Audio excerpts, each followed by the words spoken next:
All right, everyone. Welcome to the Babylon Bee interview show. I'm Kyle, Ethan, but most importantly, Kevin Sorbo. Kevin Sorbo. He's here. He's not just on Skype. I was waiting for a big introduction, but I'll do it myself. Yeah, so yeah, he has that booming voice. I'm listening to your audiobook right now, and you sound like Batman. They should have made me Batman. Bruce Wayne, from the animated series. Batman. It's like I want to do an animated thing with Kevin Sorbo as like a Batman character. yeah. You go from Kevin Conroy to Kevin Sorbo. There you go. Yeah. I was on the Tonight Show one time with David Letterman back during the Hercules years. And it was Kevin Kline, myself, and Kevin Moore, someone. It was another comedian. And they, when he was introducing all of us at the top of the show, when he was doing his monologue, he said, in case one of the Kevins can't fulfill their obligations, they cut to Kevin Spacey inside a glass casing with a guy ready to break it open in case they needed another Kevin to fill it for Kevin. I thought it was pretty funny. So I'm in that part in the book right now. I heard that this morning. Oh, is that on right? the way to work, yeah. Very nice. cool. Yeah. It's a good book. Awesome. Thank you. I didn't know. I mean, I didn't watch Hercules, I have to admit. This is True Strength, the book. True Strength. Yeah. Your first one, yeah. Yep. And I'm like, well, what better way to do research for an interview than just listen to the audiobook? You didn't watch Hercules? I'm sorry. You still can. Do you realize? Should I lie? Should you lie about that? No, in the you don't have interview? to lie. You got to realize I got to brag a little bit. We became the most watched TV show in the world. I know. I remember seeing seeing it constantly. Like the 176 ads. countries. I wasn't allowed to watch it. Why? I grew up Christian, and we. Yeah, I wasn't allowed to watch anything. Well, because it was mythology, but Yeah, it still was had mythology. good messages, good Yeah. moral values. It was on. What was it on? UPN or something? I And can't it- remember. It was on like a main. It was on one of the main channels. I Yeah. would watch my cartoons, and it's like Hercules comes on. You got to turn it off, or maybe it was Xena that came on, and I wasn't allowed. It would have been Hercules first. Well, Yeah. Xena, we affectionately called it our lesbian spin-off show because they pretty much promoted that. But it's so funny because the Xena people get mad at me for saying that, and I go, once again, don't say the truth. Don't bring that up. That was our third-year spin-off show. We had a fifth-year spin-off show called Young Hercules. It was me as a teenager, and the actor they booked was a 20-year-old guy by the name of Ryan Gosling. So Wow. they did for 2 years, and it was before he became Ryan Gosling. So they're So Ryan, saying if you you're look like listening, an I'm elder sure he's Gosling. listening. Yeah. Ryan, you got to put me in one of the movies. Throw me a bone. Come on, man. Still, when he was just a little. He's a big Gosling. fan, I'm sure. You're just a little Gosling. All right. Well, You got to do the elderly. Well, the elder, not elderly. Elder. Well, I'm Adventures, Hercules. not the young guy I used to be. Yeah, the wise If they sage. bring it back, Yeah. they should make me Zeus. Age me There up you a little go. bit, Zeus give me it a up. big Yeah. beard, Yeah. and in the first movie we did 5 2-hour movies before it was a series, and Anthony Quinn played Zeus. So I got a whole year with Anthony Quinn. That was pretty cool.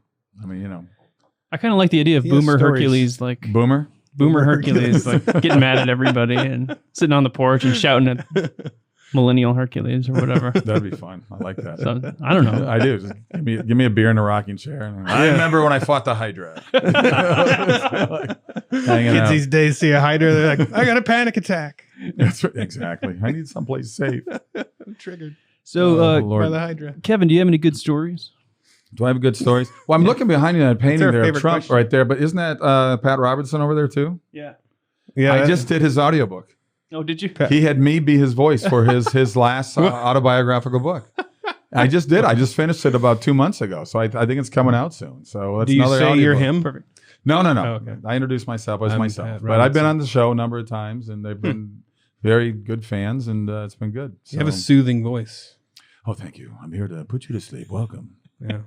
to KCALM call. We're going to play the nice little Dan Fogelberg music for you now. But So when you got in here, you said that you golfed with Trump three times. It was a 3-day event. It was the American Century Golf Tournament, the big one. Most of the athletes playing it. It's up in Lake Tahoe, and I've done it about 4 or 5 times. And my pairing was with Trump, President Trump, and Jesse Ventura, who was at the time was the governor of Minnesota, the state I'm from. So you're destined And- for politics. if Oh, there it was any sign there. it was interesting. It was Yeah. interesting. But it was kind of funny with President Trump because afterwards we're sitting there. This is back in 2005, maybe. It was one of the first year of Apprentice had been on the air. Not Celebrity Apprentice, but the first year of Apprentice. And he asked me, he goes, Kevin, you're an actor. What do you think? I mean, my show's #1. So do you think they want to do another season? Do you think I need to do season 2 as well? Of course he does, but he wants to hear it. And because the reality is people like that last 5 minutes when he says, you're fired. So I said, you'll have to do it. And he goes, oh, I figured that was the case, But I thought it was just kind of funny that he just was, But he was very gracious, and he's a decent golfer. I'm a golf nut, so I love to golf, and it was fun for me. And Jesse I'd met before because I was back home at Christmas time, and I went to the Capitol building in St. Paul, Minnesota, and I got to hang out with him, talk, and they gave me a little tour and stuff. So it was fun. I hadn't done that since like when I was 11 or something, when field trip, So. He wasn't governor then, though. Yeah. It was Governor Mondale, I believe. So they both, did you have any idea that you're in the presence of two future political giants? Oh, sure. I mean, I knew that. But at that time, they loved them on both sides of the aisle, I mean, once he makes a commitment to something, and they're going, oh, because, the liberals, you're going to get that no matter what you do anyway. I mean, quietly and behind closed doors, I'm sure some things Trump has done, they're like, oh, well, that's pretty cool. But don't say that in public. Yeah, you can't say he's good. Yeah. It's just amazing. He did the right thing, but he's Trump. Yeah. So it's the wrong thing. That's the wrong thing. Yeah. How do we segue into like actual questions from cool stories? I don't know. Segue, see what happens. We hit the peak already. I hope not. We already heard about who else? the Trump golfing. Have you met Gary Busey? I have met Gary, but I have no story there. No story about Gary. I met his son, and no story there as well. He didn't bite your face or anything? No. It's poor Gary. He strikes me as a face biter. Ever since the motorcycle accidents, he's never been the same. So, what are you gonna do? Are we just gonna rattle off celebrities and ask if he's met them? Have you met So okay, well, let's just fill people in, because I didn't know a lot of this before I was going to interview you, that you went through a few strokes and you had some stuff happen to you, and this was at the height of Hercules. It was the last 3 months of season 5. Okay. And it's a big deal if you got 5 seasons of something. It's a big. People don't realize most shows don't make it past the first season. Right. I think I read years ago that 3% of TV shows make it to a 5th year or beyond. Yeah. And it was the end of season 4. I'd shot my first big budget movie. It's called Kull the Conqueror, and Kull we shot in Croatia and Slovakia. And Kull was the father of Conan in the books and also in the comic books. So even though Arnold Schwarzenegger's older than me, I'm his father. But at the end of season 5, last 3 months, I was having all kinds of problems with my left arm. My shoulder was just killing me. I couldn't quite figure out what was going on with it. But I was like, doing most of my own stunts because my ego said that I could do them. So I get back to LA to do promotion on Kull, plus to get ready for another movie that I was going to do. And a doctor, I was in New York, then I went to Boston to do more radio and TV up there. A doctor came to my office, came to the hotel I was in, because my arm was just killing me. I told the studio, I told Universal, my arm's on fire, guys. I don't know what's going on. This guy shows up and he says, his name was Dr. Dye, okay? So I told him, take your mother's maiden name. I mean, come on. Going to profession, I don't care if it's DYE. Her name is still not a good name for a doctor. Her maiden name is Slaughter. There you go, exactly. That didn't work any better. So he kind of hit it. He said, I think it's cardiovascular. When you get back to LA, have your doctor check it out. Well, they found a lump way up here, my left subclavicle. And he thought at the time it was cancer. He thought it was Hodgkin's or something. But I went in to see my chiropractor, and I'm laying on the table. And I heard a voice inside my head, don't let him crack your neck. And it was weird because he's never cracked my neck. I've been going to the guy for 8 years, and I don't like my neck cracked. I knew that years before I even started seeing this guy. The first time I went into his office, I was introduced to him through an old girlfriend, and I liked him. He was a good guy, and I just said, don't. And the voice came again, don't let him crack your neck, over and over again. And while I'm arguing, he cracks my neck from left to right. And that lump ended up being is an aneurysm that had been spitting up blood clots over the months and shutting off the blood flow into these fingers and his hand. That's why I was getting cold and numb and causing all this pain. And since it was so close to the artery feeding the brain, that snap to the right sent 4 clots into my brain. But the one rushing to the hospital dissolved because it was no speech back. I was talking like, and I knew I'd suffered a stroke. Here I was, 6'3", 230 pounds, like 7% body fat. I was ripped up. I was better shape in my 30s than I was in my 20s, and I've always been in pretty good shape. And it was weird. I'm going into the hospital. My fiance at the time, Sam, who's now my wife, taking me into the Cedars emergency room there, and I looked up at this beautiful blue sky. Same day that Princess Di died, and I thought to myself, I'm going to die today. I didn't say it out loud, just to myself, and it was weird. It was a weird feeling, and it was weird that I was so calm about it. I was like, but this sucks. I've always wanted to have kids and get married and all that. And it was 4 months of heavy duty therapy to learn how to walk again and get balance again, because 2 went to my balance, 1 went to my vision. I still have a 10% loss in both eyes and the upper right quadrant of the eye. And it took 3 years to fully recover. You want to say fully recover. I still know there's limitations of what people wouldn't be able to tell. But I fought, the doctors told me after 9 months, what you're living with, you got to live with the rest of your life. And I was like, screw that. I mean, I've always been a strong-willed guy. So I just plugged through, and I did 10 times more than what they told me to do. It would wipe me out, but I knew I had to wipe myself out, like the no pain, no gain thing, right? And I knew I had to push myself. So I got through it, but it wasn't fun. I also say I wouldn't wish it on anybody. And I go, well, the Taliban, they can have it. Spread it out among them. Hitler. Maybe some of the Antifa punks too. I mean, but they'll come knocking on my door. They don't have chiropractors, probably. No, probably. I don't think any of them have jobs. But that's a whole nother thing. So, George Soros Employment Agency. I don't know. So, how did that affect things like your job, your work? I'm grateful. The Universal Studios kept the show going. I don't think they did it out of the goodness of their heart. They did it because the show was making a lot of money for them. But it gave me a light at the end of a very long and dark tunnel. When I went back to New Zealand 4 months later, I went from basically a 12 to 14 hour shooting day on set to 1 hour a day. They made a crutch for me. We call it the butt crutch. So I'd go from 6'3" to 6'2". It was just something to give me a little balance. Yeah. And I would just deliver lines, and they would cut to other things. We brought in stunt casting, other actors that are well known, but they would just do enough to keep me on about 15 scenes or something like that, in each episode. They made one episode called Hercules where I could turn into a pig. So I only had 2 scenes, but I was going to ask if you had never thought about doing like a body positive Hercules. What? Body positive. Yeah. Like an obese Hercules for the body positive. It's called body positive. Big and proud. This is another one I've never heard of. You're in this conservative bubble. You don't even know. Yeah, I know. I need to. I remember a story of Richard Nixon when he was president. He went into Walmart and he came out and goes, "They got everything in there." They couldn't believe it's so much stuff. So both sides of the bubble, people. I mean, both sides of the aisle are kind of in their own little world. Yeah, that's true. How did that anyway? But it was a long road. I mean, it sucked. I mean, it was the first 2 years were just brutal. I started getting after like 18 months, I started getting some really positive things. I'd have a week where I felt okay. And then stuff would come back because I suffered a lot of vertigo where it didn't matter if I was laying down in bed, standing, sleep, whatever, I was falling backwards. It's just this sensation of falling backwards. It just sucked. Yeah. But a lot of that had to do with my faith. I also had faith in my life, but I never needed it until this happened to me. I really never did. Not that I led some charmed life, but I mean, I had very strong parents. I grew up in a very, little town in Minnesota. My mom was a nurse, but became a full-time mom with 5 kids. I'm the 4th of 5 kids. My dad was a school teacher, but we had a really good community of people supporting it. And I was a big sports guy, and we just had a really good safety net, that little town. So I never really had something like that. And the book True Strength was born out of that. And I didn't want to write that book. But Sam bugged me to write that book. Sam and I weren't married at that time. We got married 4 months later. I was still pretty much out of it when we got married. I was like walking like a drunk down the aisle.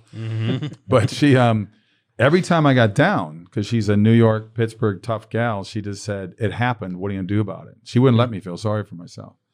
And she gave me a mantra that worked for me. And then she said, look in the mirror every morning, wake up and say, "I'm getting stronger, I'm getting better. I'm getting stronger, I'm getting better." And just keep saying it. And it's been amazing. And a book I didn't want to write because I wrote it years later. It came out 1997 September, so the book came out in 2012. So I waited a long time because I didn't want to show the male ego, right? I didn't want to show how weak I'd become playing this big stud Hercules guy. But she said, "You're going to change a lot of lives." And I'll tell you, the minute that book came out in the bookstores I went to, I had people of all ages coming up to me saying, "Thank God for your book. Your book made me stop feeling sorry for myself." There's humor in it. There's just other chapters written by other people as well. It's just a good mix of stuff with short anecdotal stories. And it's been a blessing and something I didn't think it would do. It all said had me do all these speaking events. And, started mostly with medical communities. I remember I spoke in front of 1,600 neurologists in San Diego. And I told them what the doctors told me. They had a neurology at Cedars, had a neurology at USC. And I said, they put limitations on my recovery. And I said, I really found out quite quickly why they call what you guys do a practice. Because you guys don't, I mean, they saved my life, but they don't know everything. And it's a lot of it comes down to you want to push through it. And I think my faith had a lot to do with it. My upbringing, my parents had a lot to do with it. And certainly Sam being a part of my foundation of my life had something to do with it. Was Sam disappointed when she found out that you were not actually an immortal half god? We'll get to that story later. No, it was pretty funny. She had to turn down a commercial for ice cream, which is her favorite thing. So she had to walk away from that because I told her, I said, "Don't go." It was hard for me to admit I needed someone because I was the type of guy that my 4 siblings all got married in their 20s. I didn't get married until I was 38. There's a reason for that because every 2 weeks in Hercules, they sent on a hot babe for me to work with. So it was a great dating service for me. And that's how I met Sam. So she hates when I tell that story. Do you have any weird stories where you had to kiss any weird kissing stories? I assume you had to kiss. Well, it's funny. I'm going to bring up Tia's name because she's a good friend. Tia Carrera from I assume True Lies. Awkwardness has to happen when awkward does happen. Well, because you don't want to be a jerk. I mean, I'm a pro on the set. I like to have fun. Yeah. And I like to have a good time with it, but I always don't quietly. I'll tell the actors. Did you have a kissing stunt double no old Kirky Cameron up there? No. Did he have a kissing stunt double? He'll kiss his wife. He has a stunt double cut away and then he'll kiss his wife. But he has one for swear words too. I get it. Swear stunty. Come in here. But Kirk's a good guy.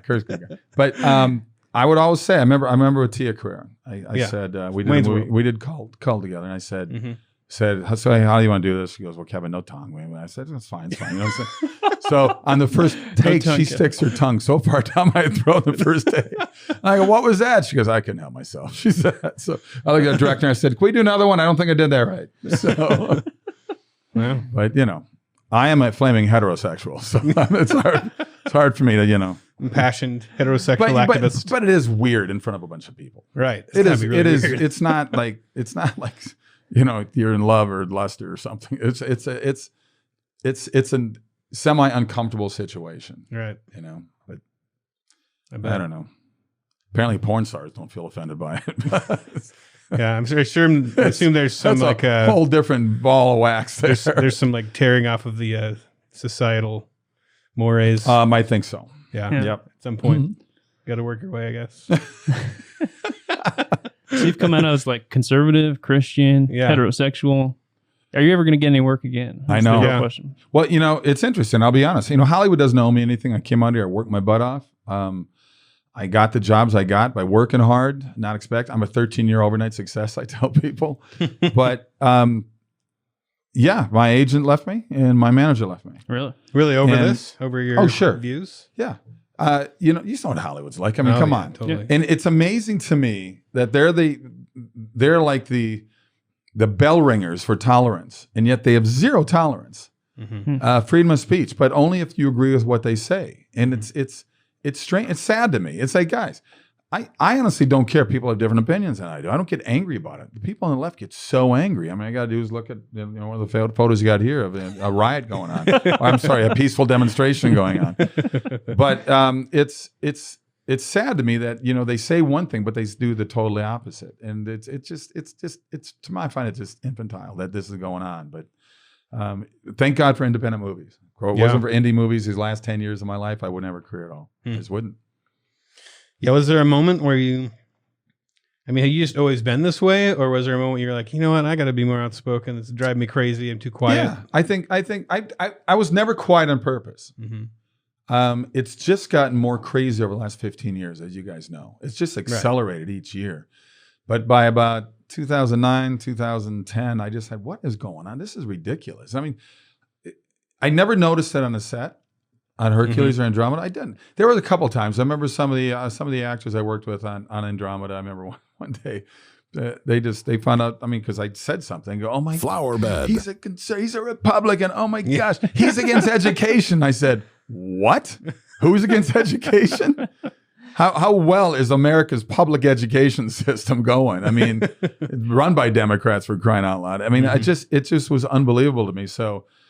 Being sort of the smartass that I am, because I'm one of 4 brothers, I set them up one day. Oh, they brought up the abortion issue too. No man can tell me what I can do with my body. And I said, well, for starters, if it was your body, you'd be dead. But so one day I brought in this magazine article, and they sit on either side of me in the morning. We're getting the hair and makeup and stuff, and I went, "Oh, wow, these other actors, or the other, yeah, two females." Okay, and they said, and I said, "This is ridiculous." And I said, "What? This guy in Hawaii just got like 7 years in prison for eating a sea turtle egg." And one of them says, "He should have got life." And I go, "It's an egg." She goes, "Kevin, that egg would have become a sea turtle." So I just looked at her and I said, "What was the egg in your stomach going to become?" She got up and walked out the door and turned around. "You're wrong," and just left. That is a liberal argument every time. You're wrong. You're wrong. You're racist. You're a homophobe. They love their labels. They never have things to back them up with. Right. But they love their labels. It makes them feel so strong, and they care so much more about the rest of us. They have so many more feelings. And Kevin never worked in Hollywood again. Yep. But it was totally worth it. Seriously. It was totally worth it. Yeah, it's just, it's frustrating because there are a lot of movies I wish I could go up for. Yeah. I see all this stuff coming out everywhere, and I'm going, I would have been perfect to at least read for the role. I don't begrudge another actors getting a role. I mean, I realize the competitiveness of that whole thing, but yeah, it kind of sucked, when your agent calls up that made a lot of money off you on 2 series, and your manager and says, "Well, we can't rep you anymore. We can't get you through a door." Oh, okay. And and they run the culture, right? Yeah. Politics is downstream of culture. Who runs the culture? Hollywood does. And they get to do whatever the heck they want to do and promote the values they want to do. And it's just weird. You look at, there's 80 million households out there that are either Christian or they want family-friendly value in their movies and TV shows. And I have a lot of those scripts, and I have a lot of those projects. And it's so hard to raise money for them. And I find that so weird to me because I meet a lot of people when I walk through airports, stop me, and they say, "Love what you're doing. We know Hollywood hates you now, but keep doing what you're doing." Well, then support these things when they come out.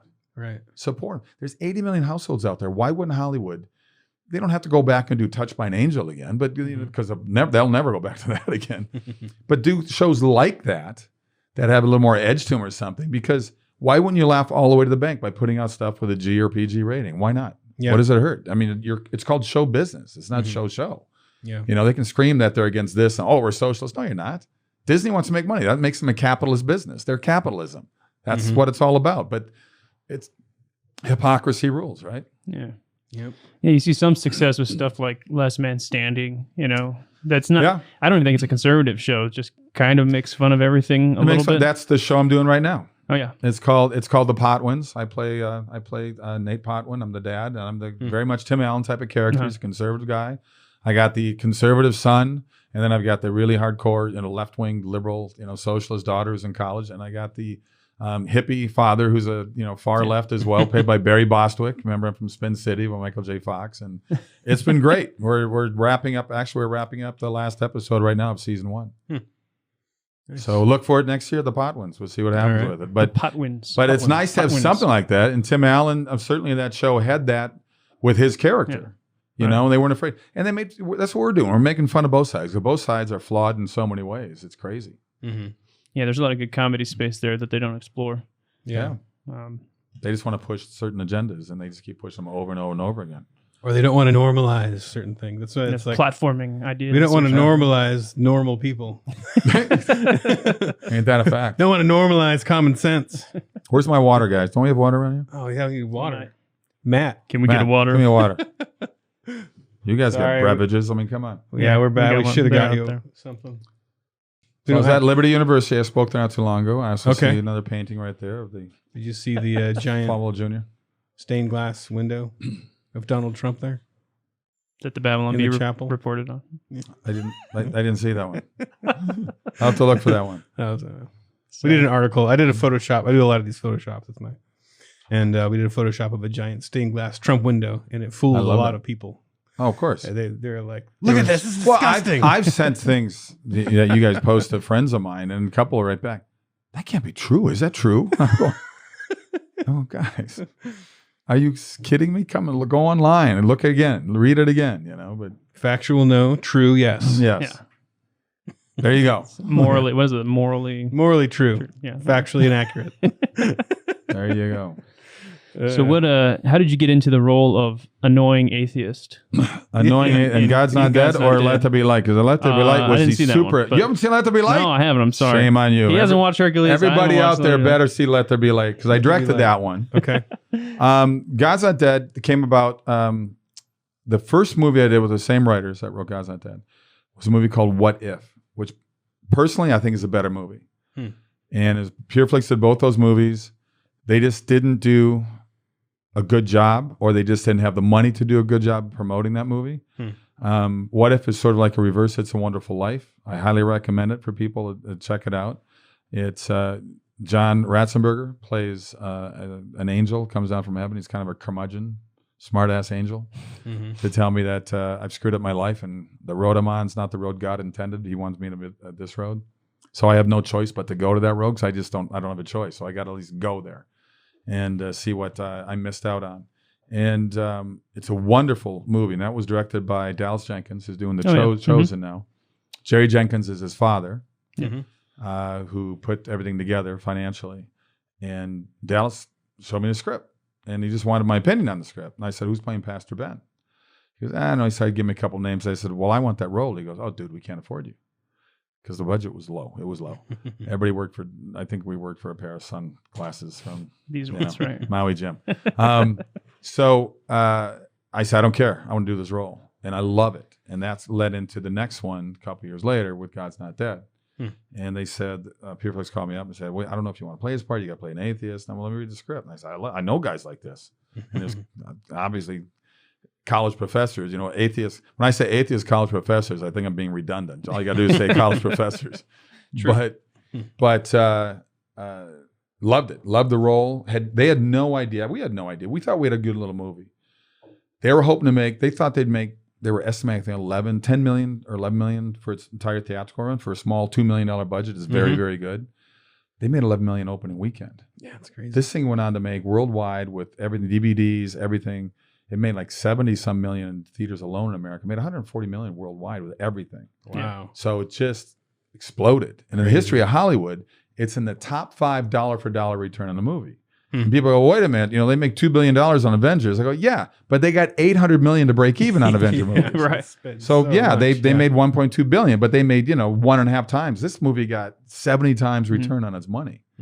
So yeah, and then that just kind of opened the door for more. And I wanted to do more movies like that anyway. But I'm doing more movies now that are more in the Blind Side vein.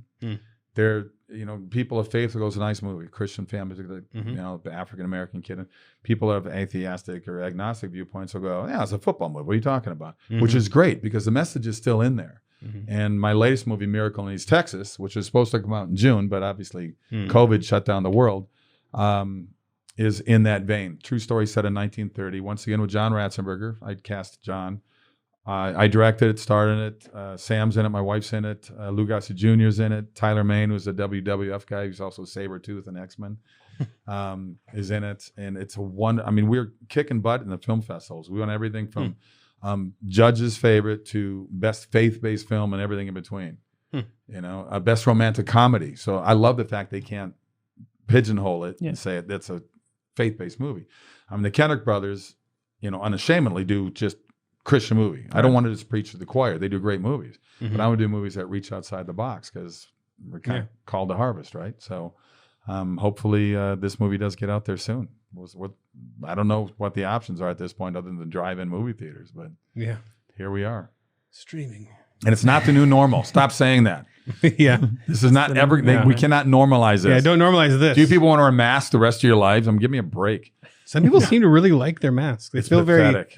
They feel very uppity. Oh my God. I'll play along. Like I put it on the store, but I refuse to buy the mask that matches the outfit and all that. Like, I know. I don't. It's just there's something weird about it, and I don't know. There's plenty of proof that says it doesn't help either, as much as people. It's like climate change. You got people saying it does. Climate change doesn't. It goes back and forth. Yeah. But we talked to our doctor friend about all that recently. It's kind of like it works if you're like a surgeon that doesn't touch your face. And never touch your face, wash your hands. But I go in and I'm like, grabbing my face and doing the whole thing. So I don't know. Yeah. So is that what you see as kind of the future for Christians making movies? Is not doing the faith-based like? No, because I think there's a market for that. There's a market for sure. that. So market for that. Keep doing that. But I would like to do more movies that are family friendly. I guess I get tired of the faith-based genre and stuff like that. I mean, I want movies that will go and touch everybody in some way, make them think about stuff a little bit. So I've got a wonderful script. So if anybody out there is burning a hole in their pocket, come on. Seth, our CEO, Seth. You know what? We only do the, these, but we do movies in that 3 to 4 million range, and people go, "That's a lot of money." That's not. Yeah, never. Not making a movie. That's catering on Pirates of the Caribbean. People don't realize they show those movies for $250, $300 million. Right. Then they spend another $100 million promoting them. Yeah. So we don't have that kind of promotion. Is that my choice? They're out of water. Really? They're out of water. What is the one there? We got brisk iced tea. I'm not an iced tea guy. I'll have to stick with Coke, even though I'm not a Coke drinker. Oh, sorry. It's all right. We're actually moving any day now. We're moving into a new place, a bigger office, and we'll have a fridge. We'll have all this stuff. Really? Yeah. You got to join us. Where are you moving to? Just a little ways away, but we're getting a full our own little building. Do you guys all live out in this area then? Yeah. Yeah. Okay. This is it. But where are you from? I'm from Oregon originally. Oh, it's lovely up in Portland right now. Oh, you should go up for the waters. It is. I love the wildlife. Why do they let that go on? Why are we letting these punks do this? Don't you think they just feel like it makes? I think they think that as long as everything's horrible feeling on the news, that's bad for Trump. I think they're wrong, but I think they think. They're idiots. But they don't want to. Why they don't want things to be going good right now. Right? What's amazing to me is we're letting people destroy people's businesses and attack people. Yeah. And hurt people and kill people, all this stuff, all to get rid of one guy, really? I mean, it's just, it's weird. But insane. The Antifa punks, they've been doing this for a while up there now. Oh, yeah. So why do we let them do it? Why? What is wrong with our governments that they're not? That's one thing is like, on one hand, I want to see, the freaking SWAT team come down from helicopters and just take them all out. But then I'm like, all the cities this is happening in, the governments are super left-wing, Democrat. Yeah. And it's like, I guess you kind of. But do the people living in those cities, are they possibly happy? I'm sure they're not, but hopefully they'll change the way they vote at some point. Yeah. God, it's happened twice now in Chicago when when the rioters came towards her house. She was like, "Oh, we got to shut this down." I think it happened in Seattle too. Yeah. As soon as Chaz started coming to her house, she's like, "No." I know. Hey, we should write a good script. There's a good Antifa movie. Yeah. Well, there's something. Would you star in our Antifa movie? Wouldn't you like to? Sure. Okay. Wouldn't you like to find out? I wish somebody could go in there and go to each one of these cities with these Antifa guys and get them to talk individually. Okay, hey, do you have a job? Seriously. What do you do for a living? What do you do? What was your family life like? No, seriously. Lawyer. Get in. I'd love to find out what the average makeup is of these angry people. Elementary school teachers. Yeah. They're all kindergarten teachers. It's bizarre. It's just bizarre. Or a lot of them probably work at like bubble tea shops, I'm guessing. I would look at those guys in bubble tea shops and like, that guy's an Antifa. For sure. Yeah. And now that I go in there a lot. I'm a staunch heterosexual too. Well, Congratulations. I call you crazy. You married a centaur. I did. She came down. Initially, she played that Golden Hind. The Golden Hind, which is half deer. I know. She had a big hind. No, there was a guy the stunt guy had to do that. So there was a guy to do that, and it'd be bent over 90-degree angle. So he's like in her butt the whole time. Yeah, doing this. But in mythology, she's half deer, half female. Mm-hmm. The blood of the Golden Hind could kill a god, so the gods feared the Golden Hind. The blood of the Golden Hind. We had lived a lot on Hercules, and like hemorrhoids of the gods. and when this guy comes at the very beginning and talk about this creature, it's not really a creature; it's like a deer. And we went a female deer, so we threw that in there. And every time Michael Hirsa played Aeolus, we'd crack up. So we had to constantly do it over and over again. But we came up with a lot of ad libs for the show, which is a lot of fun. Can you yell disappointed for us? Oh, yeah. Okay, here's the story about disappointed. Because what's so funny about disappointed is, like I said, I ad-libbed on the show a lot. It was an episode I was playing the Sovereign, who's the alter ego of Hercules from a bilateral universe. Mm-hmm. And I ended up in Hercules' world. And I look around and I go, wait a minute, this isn't my world. And I thought of Kevin Kline and A Fish Called Wanda. If you've never seen that movie, another one you got to see. Okay. He yells disappointed 3 times. It's hilarious. John Cleese wrote it and directed it. It's hilarious. Mm-hmm. Jamie Lee Curtis is in it. A Fish Called Wanda. I highly recommend it. A very fun action comedy. Mm-hmm. And he always yells disappointed. So I thought of him and I said that. I went, disappointed! I just yelled it out. and they kept it in there. And it's got like 20 million hits on the internet. You know, some people use it as a telephone. They're like wife's calling, disappointed. You know? So it's been kind of funny. But you know, that's what that. Who knew it would turn into something like that. This is during the years of you've got mail. So that, it wasn't big at Twitter or Facebook or anything. Yeah. That's funny. Do you regret playing a toxically masculine character like Hercules? Would you like to apologize? No. No apology. Oh, okay. I will not apologize. I had a blast doing that show. We had so much fun. We had a great crew. My crew went on to work. Peter Jackson took almost all of them. That time during the 90s. Mm-hmm. We shot from 93 to 2000. And he was he was writing Lord of the Rings. And he took most of my crew. They went on to win Academy Awards. All the Weta guys that did all of our creatures. And Nyla Dixon, who did our wardrobe and costume design. And I used to say that. I said, it's so funny because we're not a network show. We were a syndicated show. I told the guys down in New Zealand, I said, they'll never, ever look at the show. It's fine they don't look at me as actor. I'm fine with that. But they should have looked at them for cinematography. They should have looked at them for wardrobe. They should have looked at them for the stunts and stuff and all that, and visual effects. And they never did. And only because of that, they had that stigma. And, of course, I was proven right when they went on to do the movies, and they all won Academy Awards for the movies. So, but that's Hollywood. It's all political all the time. Yeah, it's all pushing this, pushing that, and there's always money behind all the different people they want to put money behind at the time. So, I'm just so good at playing the game. Do you have any scenes with animals? Scenes with sure. You ever fight a bear? Sure. No, I never to fight a bear. Never to fight a bear. No, I did. I did. Hercules threw a lot of bears. Didn't do it. Maybe that was before the legend continued. When I fought stuff, it was usually fighting stuff that was CGI. Okay. So they might have the head of the Hydra. That? Okay. They might have the head of the Hydra.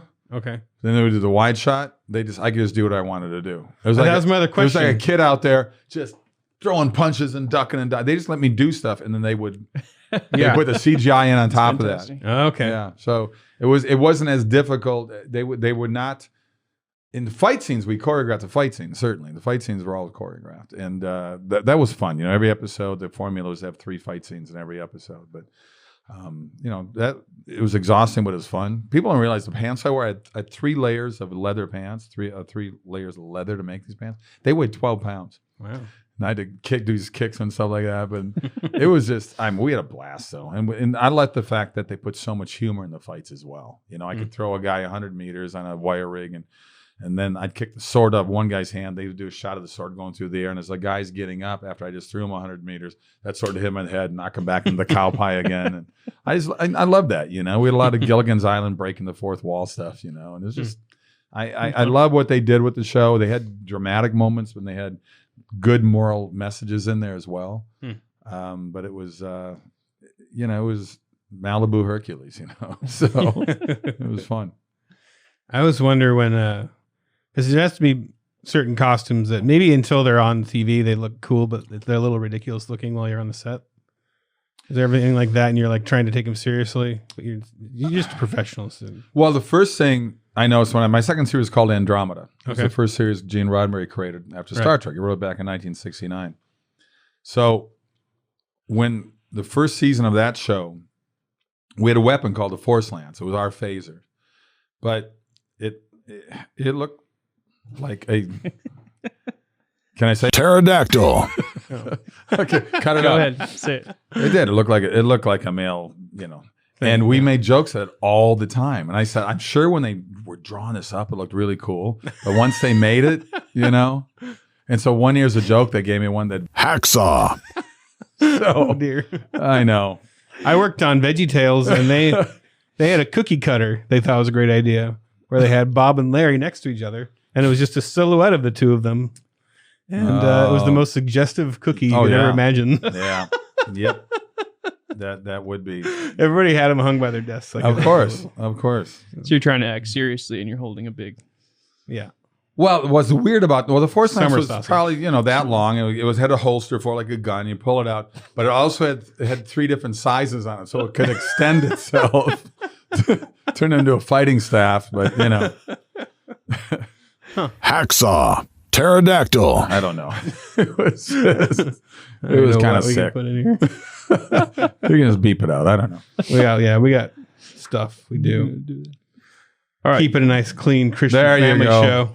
Are we getting close to subscriber portion? How long have we been talking? I don't know. It's Time's flying. 50 minutes. So, Yeah, time. let's do subscriber portion. We'll get more crazy stories. But I wanted to mention you and your wife, Sam, have a new book called True Faith. Yes. Embracing Adversity to Live in God's Light. You want to talk about that? Yeah, it was once again Sam's idea, like True Strength. I didn't want to write that book, and this one she said, "Let's write it together." And more than anything, we always need hope and love and faith and redemption in life, but more than ever now, we need it. We see what's going on in the world, so it's a book that just really deals with finding a place in your life that you can find happiness, find a place in your life you can find security. And I know these are hard for people to do, but we got to find some place where it's just stop blaming everybody for your problems. Everybody's pointing it's God's fault. It's my wife's fault, my husband's fault. It's everybody's fault.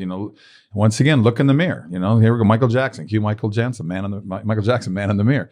There's your problem. Do something about yourself. As my wife always said to me, it happened. What are you going to do about it? And that's where True Strength came from as well. You're all going to hit a roadblock. You just don't know when you're going to hit that roadblock, and how do you react to that roadblock? You just give up on life, and a lot of people do. I learned when I was in high school and college, I used to caddy at this private country club. We didn't have money in my house. My dad didn't make any money as a teacher and 5 kids, but these people were wealthy people. And I asked them all. I said, "How did you become so wealthy?" And not every single one of these guys, for the 3 summers I worked out there, said, "I failed, and then I failed again." And then I failed again. And they made me learn that failure is a positive word. And you can take positive things out of things that don't work out. Because when I got into LA, forget it. You're too young, you're too old, you're too tall, you're too short. Your doors are slammed all the time. There's always some reason to get rid of you. It's all about rejection. And you got to find a way to fight back that. And I got to a point where I said, screw it. They don't pick me. It's their loss. And that helped me a lot with my confidence. And I was one of the lucky ones too, though. When I got to LA, I never had to work another job. I worked very well, always getting gigs, doing a lot of commercial work. So that was like a godsend that I could just focus on my craft and focus on taking acting classes instead of waiting tables or bartending or something. So I was pretty fortunate that way. But True Faith is really a book about getting past it all and fighting for it. Then go to kevinsorbo.net. That's a good place to go to get. I got Hercules shots out there. I got the disappointed one, but I've got a lot of different things out there that people can get for gifts for whatever reasons. And kevinsorbo.net's a good place to go and check that out. You got a disappointed poster? Is that what you're saying? I got an 8x10. It's an 8x10. We're gonna get. We'll get one for you. We're gonna get it for the wall. Cool. Absolutely. All right, we're gonna move into our subscriber portion, and Kevin's gonna tell us some crazy stories, crazy raunchy stories that you can't get in the never hear. And also, we're going to pitch him on some new Christian movies. We're going to see if we can get him to sign on for our Babylon Bee movie. Yeah. Cool. All right. So, and then we're going to ask him 10 questions. And more. 10 questions. All right. Until next time. See you later, freeloaders. Yeah. Coming up next for Babylon Bee subscribers. And we danced. She gave me her number, and I just never called her. You want us to pitch some Christian movies to you? Sure. I've seen this list. So if there's any multimillionaires out there, $3 million, we'll do a good movie. Anyway, I do a lot of these when I go to Baptist church to speak, and I say, look, I'm not Baptist, but if you feel a need to talk to me while I'm up here, give me an amen. Who would you hang out with and have a cigar? Herod. Bring King Herod in. Yeah. Wow. See what's up with that guy. See where his mindset was. The original Planned Parenthood. Yeah, exactly. Enjoying this hard-hitting interview? Become a Babylon Bee subscriber to hear the rest of this conversation. Go to babylonbee.com/plans for full-length, ad-free podcasts. Kyle and Ethan would like to thank Seth Dillon for paying the bills, Adam Ford for creating their job, the other writers for tirelessly pitching headlines, the subscribers, and you, the listener. Until next time, this is Dave D'Andrea, the voice of the Babylon Bee.